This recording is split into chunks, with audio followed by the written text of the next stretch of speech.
And I asked them all on the Democrat side, I asked them all the same question, purposefully. And I asked this to RFK too. When does the left go too far? Because obviously the left can go too far. And none of them would answer. And so, really? Not one. Dead serious. In private? In private as well.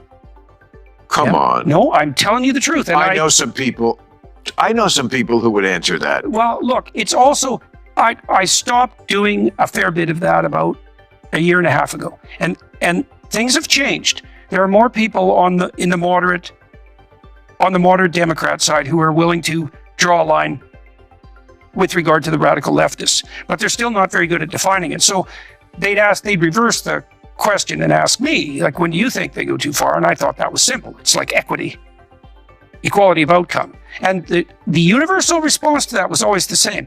Oh, they don't really mean that.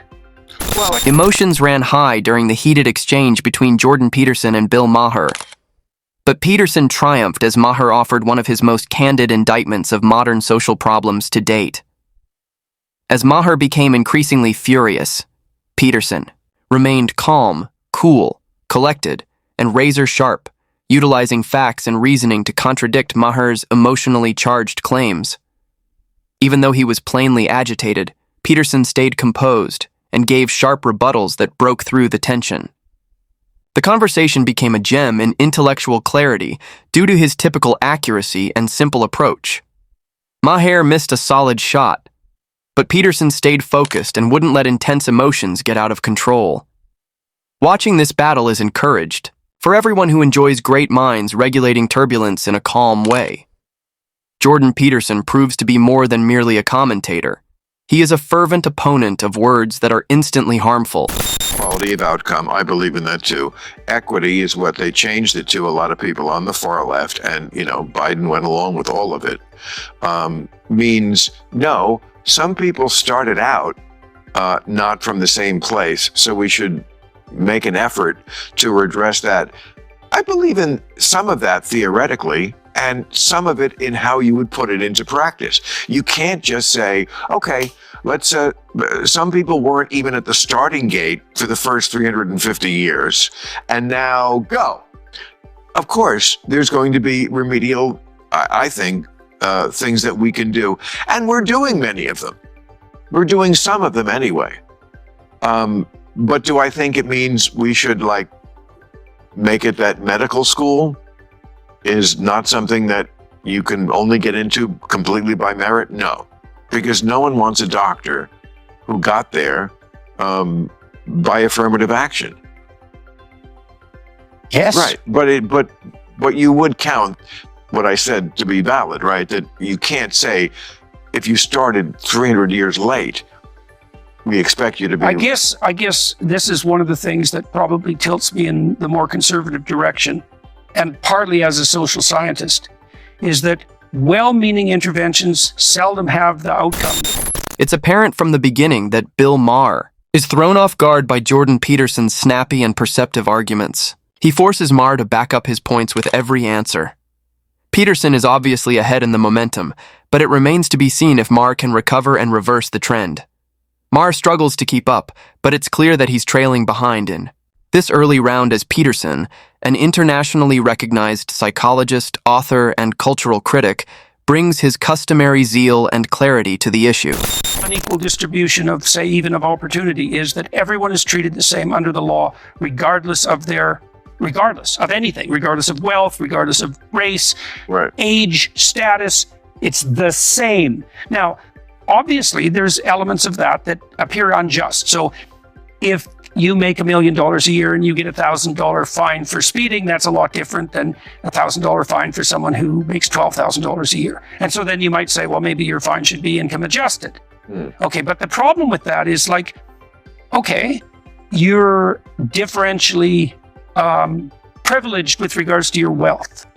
Well, how many dimensions of differential privilege are there? And the answer to that is, well, there's as many dimensions as there are differences between people. And that's an infinite number of differential advantages and disadvantages. And so I'll give you an example that I think is quite germane. So there's obviously disparity in wealth. Well, one of the best predictors of wealth is age. Older people are richer. Well, why? Well, obviously, because they've had their whole life to work. Race. So, yeah. Even more. Okay, but let me make the case with this for a minute. Okay, so then you might say, well, it's very unfair that the old people have the money. It's like, yeah, fair enough, buddy. But the young people have the youth. And if I'm serious, and if you took the old person and said, look, you give me all your money. Right. I'm 18, you give me all your money, and I'll be 65, and you get to be 18 and broke. What? Would you actually take that bargain? Because I wouldn't. Even though I'm punching 70 in the mouth, I still wouldn't do it because my head would still be my 18-year-old head, and I just couldn't take any more of that. Your stupidity, or at least my stupidity at that age, caused so much. I'll offer you an example that I feel is actually accurate. As there are numerous factors with benefits and downsides, age is thus one of the main indicators of wealth. Given that they have worked their entire lives, older individuals are plainly wealthier. But why? If I'm being serious, however, if you snatched the elderly man and said, look, you give me all your money, I'm 18, then surely, much more since they've got their entire lives to work. If you give me all of your money, I'll be 65 and you'll be broke at 18. Would you honestly accept that offer? Even if I'm punching 70 in the mouth, I wouldn't because I simply couldn't bear it much longer. My head would still be my 18-year-old head. As the dispute heats up, it's apparent that Jordan Peterson's continuous probing is starting to get to Bill Maher.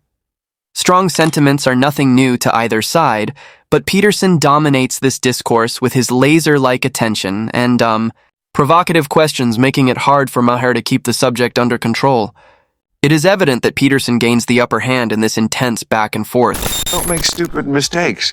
I don't make that. I mean, I'm sure people would say, oh, Bill, you said this the other week, and I meant it, and it wasn't horrible. Well, frequency and intensity also matter. Also, I'm mixing dangerous chemicals every week, okay?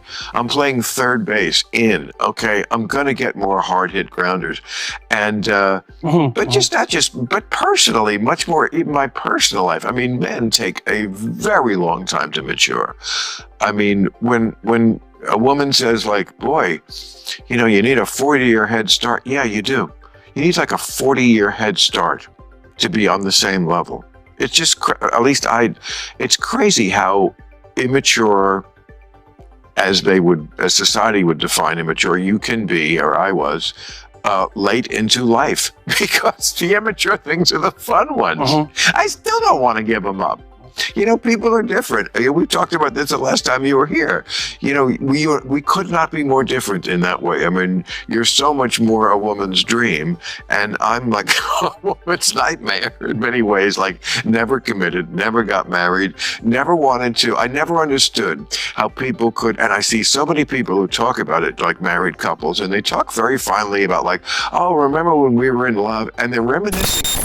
Even though he's not a fool, Bill Maher informs the audience at one point that he may as well be the student sitting next to Jordan Peterson. Peterson's meticulous, cool-headed attitude displays his brilliance. Meanwhile, Peterson's incisive analysis refutes many of Maher's problematic claims. Therefore, Maher's reactions tell a lot. Do you believe this was a takedown or a debate? One direction is the only source of friction in what began as a contest between two outstanding minds and has since swung to one side. So what do you think? Drop your thoughts in the comments section below. And if you don't want to miss out on the hottest celebrity news, make sure to subscribe to Daily Finder.